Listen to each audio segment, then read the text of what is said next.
रोज रोज भाजी पोळी खाऊन खूप कंटाळा आला होता. मग विचार केला काहीतरी वेगळं करावं आणि मग असंच सुचलं की मस्त आता आपण डाळीतले फळं करून घेऊया. आज मी डाळीतले फळं केले होते, ती रेसिपी तुम्हाला दाखवते. डाळीतले फळं खूप पटकन होतात आणि झटपट अशी रेसिपी होते आणि टेस्टी पण होतात. कोणी पण म्हणणार नाही की मला आज डाळीतले फळं खायचे नाहीत. सर्वजण आवडीने मस्त डाळीतले फळं खातात. त्यामुळे तुम्ही ही रेसिपी करून बघा, काहीतरी भाजी पोळीपेक्षा काहीतरी वेगळं. डाळीतले फळं केले की आम्ही खूप लहानपणी खुश राहायचो.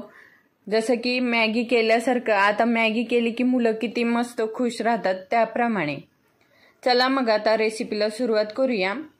डाळीतले फळं बनवण्यासाठी छोटी वाटी भरून मी तुरीची डाळ घेतली आहे. आता आपण त्याला स्वच्छ धुवून कुकरला लावून घेऊया. आपल्या लहानपणी सर्व हेल्दी आणि टेस्टी असायचं.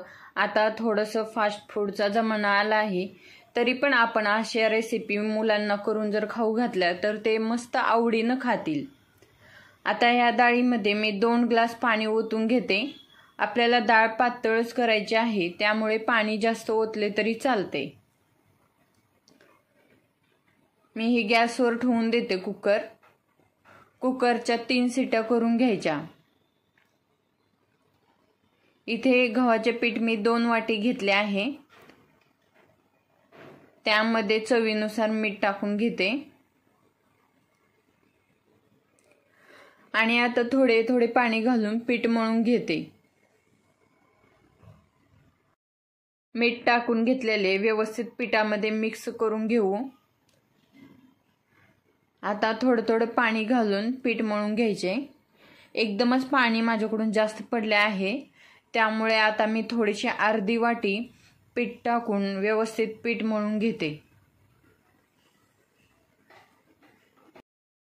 याच्या आपण चपात्याच करून घेणार आहोत, त्यामुळे पीठ जसं चपातीला लागतं त्याप्रमाणे पीठ मळून घ्या.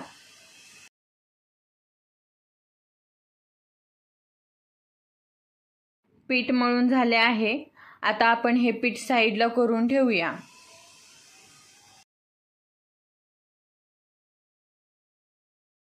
कुकरच्या पण शिट्ट्या झाल्या आहेत. आता आपण हवा काढून घेऊ कुकरची.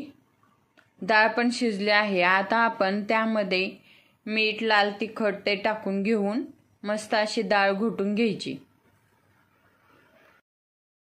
तुम्ही बघू शकता डाळ पण किती मस्त शिजली आहे.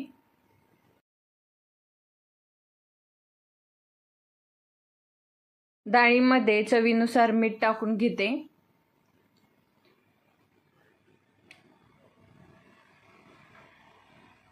अर्धा चमचा हळद टाकून घेते. परत लाल तिखट टाकून घेते. फोडणीमध्ये लाल तिखट टाकायचे नाही आणि धनेपूड तुम्हाला आवडत असेल तर टाका, नाही टाकले तरी चालेल. आता सर्व व्यवस्थित रवीच्या सहाय्याने मिक्स करून घेऊ. वरणासारखी अशी डाळ झाली पाहिजे पातळ. आता मी फोडणी देण्यासाठी 1 माप तेल ओतले आहे कढईमध्ये. मोहरी 1 चमचा, जिरे 1 चमचा आणि लसूण ठेचून घेतला आहे, तो पण टाकून घेते आणि थोडासा कढीपत्ता टाकून घेऊ. ज्यावेळेस आपण फोडणी देतो ना त्यावेळेस लसूण असा सारखा परतत राहायचा. लसूण लाल झालं की लगेच त्यामध्ये डाळ ओतून घ्यायची. या रेसिपीमध्ये लसूण, जिरे, मोहरी हे डाळीचे आत्मे आहेत.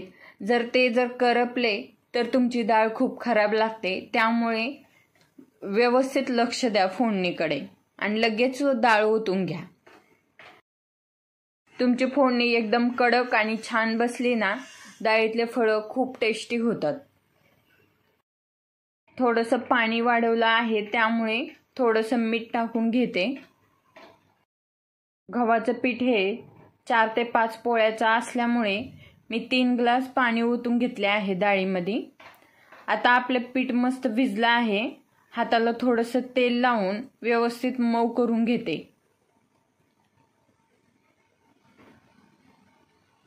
आपण याच्या आता मस्त चपात्या करणार आहोत, छोटे छोटे गोळे करून.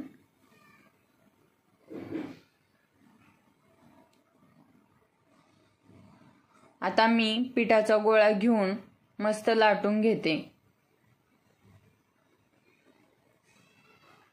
चपाती म्हणजे आपल्याला रोटी सारखंच डायरेक्ट लाटायचं आहे. चपाती सारखं मध्ये तेल लावायचं नाही.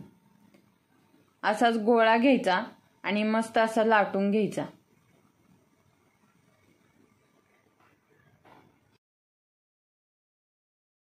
पूर्णपणे असं कडकडीने लाटून घ्या. मस्त अशी गोल चपाती तयार झाली आहे. आता आपण त्याचे काप करून घेऊया. काही भागामध्ये याला कापण्या म्हणतात, पण आमच्याकडे डाळीतले फळच म्हणतात. आता मस्त असे कट करून घेऊया चपाती.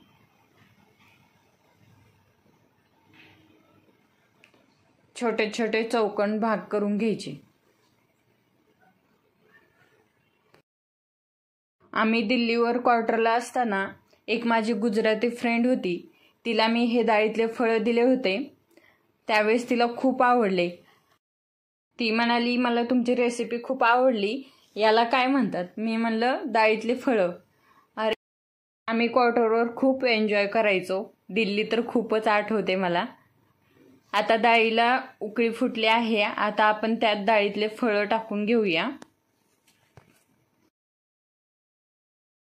मस्त अशा पोळ्या करून घ्यायच्या आणि कट करून डाळीत टाकून घ्यायच्या. एक एक टाकत राहिलं ना, नंतर पळी फिरवून घ्यायची आणि नंतर परत दुसरी चपाती कट करून परत टाकून घ्यायची.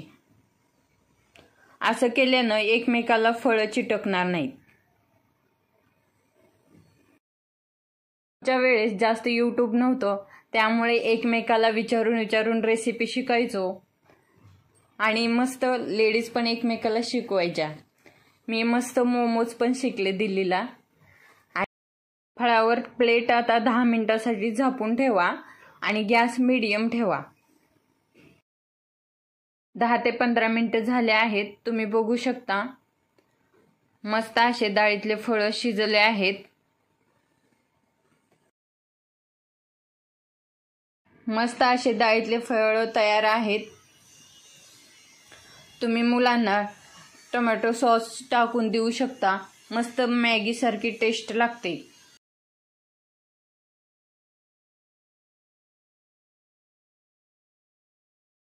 रेसिपी आवडल्यास लाईक करा, शेअर करा आणि कुक विथ अर्चना या चॅनलवर नवीन असाल तर चॅनलला सबस्क्राईब करा. थँक्यू.